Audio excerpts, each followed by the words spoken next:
Hello everyone. So today our topic for discussion is an article from the Indian Express that is on the India-China import. So why India-China import and the supply chain disruption in the news? Because all of you know that China में Covid cases जो है वो बढ़ते ही जा रहे हैं. अगर आज की बात करूँ मैं तो 24 आवर्स में वहाँ पर 5000 डेथ्स हो रही है. बट आप चौंकोगे कि ये जो 5000 डेथ्स हो रही है ये नोटिस में नहीं आ रही है, बट कुछ हिंदुस्तान टाइम्स की एक रिपोर्ट के अकॉर्डिंग पर डे 24 आवर्स में 5000 डेथ्स देखने को मिल रही है.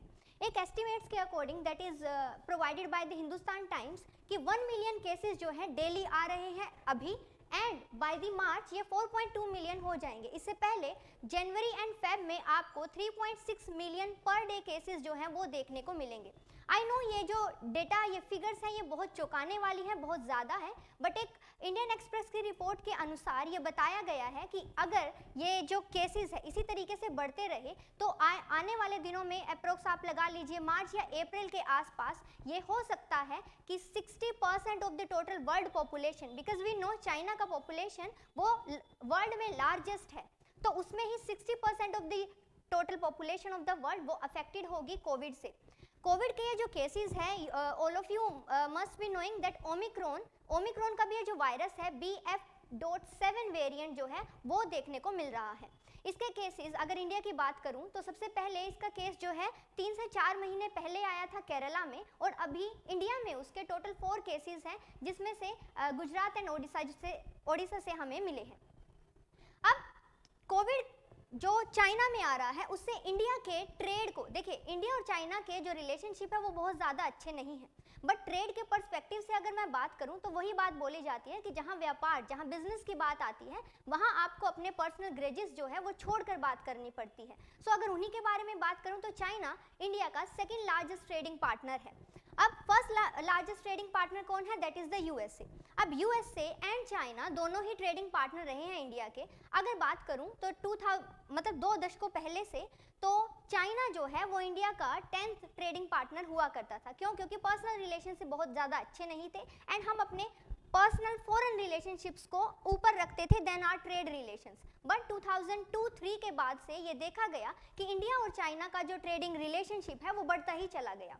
2010-11 की बात करूं तो 2017-18 की बात करूं या 2019-20 की बात करूं, 2020-21 की बात करूं, तो इन सालों में आप देख सकते हो कि इंडिया का जो ट्रेडिंग रिलेशन है या जो ट्रेड इन क्वांटिटी अगर मैं बात करूं तो चाइना के साथ ज़्यादा रहा है. बट रीसेंट के टाइम पीरियड की बात करूं तो यहाँ पर यू कैन सी यूएसए का जो trade in the quantity, trading जो वैल्यू है वो ज़्यादा रही है चाइना से. बट जो इंडिया और चाइना का ट्रेडिंग रिलेशनशिप है और जो इंडिया और यूएस का ट्रेडिंग रिलेशनशिप है, दोनों में ही फर्क है. क्यों? क्योंकि इंडिया यूएस की जब बात की जाए तो वहाँ इंडिया सरप्लस में है. Means what? We export more than the import from the USA. But in case में चाइना की बात करूँ तो आप सबको पता होगा चाइना से इंडिया का इंपोर्ट ज़्यादा है एंड एक्सपोर्ट कम है. That's why India in the deficit with respect to trade in the China. अब बात की जाए तो इंडिया से हमारे इंपोर्ट, अब आप सबको पता है इंपोर्ट हम ज़्यादा करते हैं, तो वो इंपोर्ट ज़्यादा कौन कौन से हैं? बाय कैटेगरी अगर मैं बात करूं तो इंडिया चाइना से इंपोर्ट क्या करता है, उससे पहले मैं आपको बता दूं कि इंपोर्ट और एक्सपोर्ट वर्ड का अपने आप में मायने क्या है.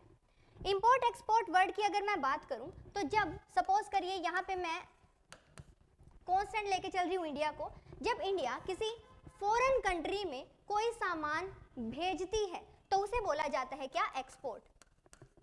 In this particular thing incoming हो रही है डॉलर की एंड आउटगोइंग हो रही है गुड्स की. सो एक्सपोर्ट हमेशा ही बेनिफिशियल रहते हैं एंड हर कंट्री चाहती है कि उनके एक्सपोर्ट जो है वो बढ़ते चले जाए. बट ऐसा नहीं हो सकता कि हर कंट्री सेल्फ सफिशिएंट हो. सो दैट्स वाई हमें इंपोर्ट भी करना पड़ता है. अब अगर इंडिया किसी पर्टिकुलर कंट्री से कोई भी सामान मंगवाती है तो उसे बोला जाता है इंपोर्ट. सो बाय कैटेगरी अगर हम देखें तो आप देख सकते हो on the screen that India 2021 में जो बाय कैटेगरी रहा है, you can see iron and steel, articles of iron and steel, miscellaneous chemical product, fertiliser, plastic article, organic chemicals, ये सब आपको देखने को मिलेंगे कि ये हमने इंपोर्ट किया है चाइना से. बाय प्रोडक्ट की अगर मैं बात करूं तो यहाँ पे फोटोवोल्टिक सेल्स जो है, इलेक्ट्रॉनिक इंटीग्रेटेड सर्किट्स, तो यहाँ पर आप एक नोटिस करिए कि मोस्ट ऑफ द प्रोडक्ट्स आपको देखने को मिलेंगे जो कि इधर द कैपिटल गुड्स और द इंटरमीडिएट गुड्स। तो कंजम्पशन, अब नॉर्मल सी बात है, आप सबने भी रोजमर्रा में ये सुना ही होगा कि चाइनीज माल नहीं खरीदेंगे। सो बाय द वर्ड चाइनीज माल आपका मतलब क्या है? बाय द वर्ड चाइनीज माल आपका मतलब है कि जो माल वहां से बना हुआ आया है, फॉर एग्जांपल टॉयज लगा लीजिए या अदरवाइज जो भी उनके कंज्यूमर प्रोडक्ट हैं जो कि हम एंड कंज्यूमर की तरह यूज करते हैं, उन प्रोडक्ट्स को हम नहीं यूज करेंगे। जैसे कि आपने देखा होगा दिवाली के टाइम पे ये बोला जाता है कि हम जो चाइनीज लाइटिंग है वो नहीं यूज करेंगे, चाइनीज टॉयज नहीं यूज करेंगे। सो ये it's a kind of campaign. And अगर बात की जाए, बिकॉज फॉरेन रिलेशनशिप्स की जब हम बात करते हैं तो पर्सनल रिलेशन को जो है सुप्रीम रखा जाता है, और अगर इंडिया उस तरीके से कर रहा है तो उसे हम गलत नहीं ठहरा सकते। बट अगर हम बात करें एक्सपोर्ट्स की, तो एक्सपोर्ट के केस में इंडिया जो है पेट्रोलियम प्रोडक्ट्स, मरीन के केस में बोला जाता है कि इंडिया का जो फिशरी मार्केट है वो वर्ल्ड में बहुत अच्छी तरीके से काम कर रहा है। एंड अगर बात करूं तो फूड प्रोसेसिंग इंडस्ट्रीज जो कि हमारे यू कैन सी कि हमारे जो स्टेट्स हैं जो कि कोस्टल बाउंड्रीज जिनकी लगती हैं, उन स्टेट्स में आप देख सकते हो कि जो फिशरीज मार्केट है और फूड प्रोसेसिंग इंडस्ट्रीज है रिलेटेड टू द फिशरीज, वो फ्लरिश कर रही है एंड वो बहुत ज़्यादा अच्छा काम कर रही है। अब अगर इन सब की बात हमने की है तो यू कैन सी कि अब कोविड-19 के दौरान, जब 1920 के दौरान क्या हुआ था कि हमारा जो एक्टिव फार्मास्यूटिकल जो इंग्रेडिएंट है API that is used for the pharmaceutical industries, so India का फार्मास्यूटिकल जो सेक्टर है वो वर्ल्ड में बहुत अच्छा काम कर रहा है, उसकी पोजीशन बहुत अच्छी है। बट उसी के कंपैरिजन में अगर हम देखें, हम अपने इन पर्टिकुलर प्रोडक्ट्स के लिए जो कि हमारा फार्मास्यूटिकल इंडस्ट्री होगा उसके लिए, उसके रॉ मटेरियल के लिए we are dependent upon the China. So API product जो है वो हमें चाइना से मिलता है। अब कोविड-19 के दौरान बिकॉज चाइना में लॉकडाउन हो गया और फिर इंडिया में लॉकडाउन हो गया और जो भी सप्लाई चेन डिसरप्ट हुआ था उसकी वजह से एपीआई जो प्रोडक्ट जो रॉ मटेरियल है वो उसका सप्लाई डिसरप्ट हो गया था। उसका सप्लाई डिसरप्ट हुआ तो इंडिया को अपने एक्सपोर्ट्स को रिड्यूस करना पड़ा। वाई? बिकॉज डोमेस्टिक डिमांड को भी फुलफिल करना था और साथ ही साथ रॉ मटेरियल नहीं मिल रहा है तो फाइनल प्रोडक्ट भी नहीं निकल सकता है। सो जब वो चीज़ें देखी गई तो ये पाया गया कि इंडिया अपने capital goods and intermediate goods इनके लिए चाइना के ऊपर डिपेंडेंट है। अगर इन जनरल मैं बात करूं तो इंडिया चाइना से 85% ऑफ जो इंपोर्ट करता है, 85% ऑफ दैट इंपोर्ट वो होता है किसका? कैपिटल गुड्स का एंड इंटरमीडिएट गुड्स का। एंड ओनली 15% जो है वो कंज्यूमर गुड्स जो है वो हम वहां से इंपोर्ट करते हैं and capital goods and intermediate goods जो है वो 85% के आसपास करते हैं। अब सवाल ये उठता है कि capital goods and intermediate goods या कंज्यूमर गुड्स उनमें क्या डिफरेंस है? Capital goods at the name suggest ये क्या होती हैं? ये लॉन्ग टर्म इन्वेस्टमेंट के लिए होती हैं जो आपकी कंज्यूमर प्रोडक्ट बनने में हेल्प करती हैं। फॉर एग्जाम्पल, अगर आप एक मोबाइल मैन्युफैक्चरर हो और आप मोबाइल मैन्युफैक्चरर हो तो आप वहाँ कुछ टूल्स हो सकते हैं, कुछ इंटीग्रेटेड सर्किट्स हो सकती है, कुछ चिप्स हो सकती है, लिथियम आयन बैटरी हो सकती है जो कि ऑटोमोबाइल्स में भी यूज़ की जाती है। सो वो सब चीज़ें अगर आप वहाँ से इंपोर्ट कर रहे हो तो वो माना जाएगा क्या? इधर द कैपिटल गुड्स और द इंटरमीडिएट गुड्स। बट जब आप एंड प्रोडक्ट को ही, एंड प्रोडक्ट ऐसा कि जो आपको मिला है आप उसको तभी कंज्यूम कर देने वाले हो, प्रोसेसिंग में नहीं लेके आओगे, तो वो होता है कंज्यूमर गुड्स। सो एक प्रोडक्ट अगर आपने प्रोसेसिंग के लिए मंगवाया है तो उसे हम बोलेंगे इंटरमीडिएट और कैपिटल गुड्स, और अगर आपने कोई प्रोडक्ट एंड कंजम्पशन के लिए मंगवाया है तो that is considered as the consumer product.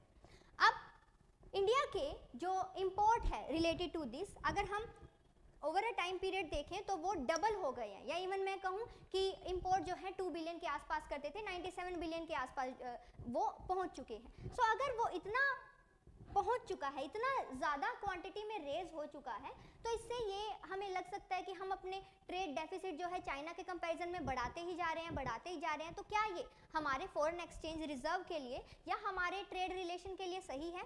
तो हाँ, वो बिल्कुल सही है। क्यों?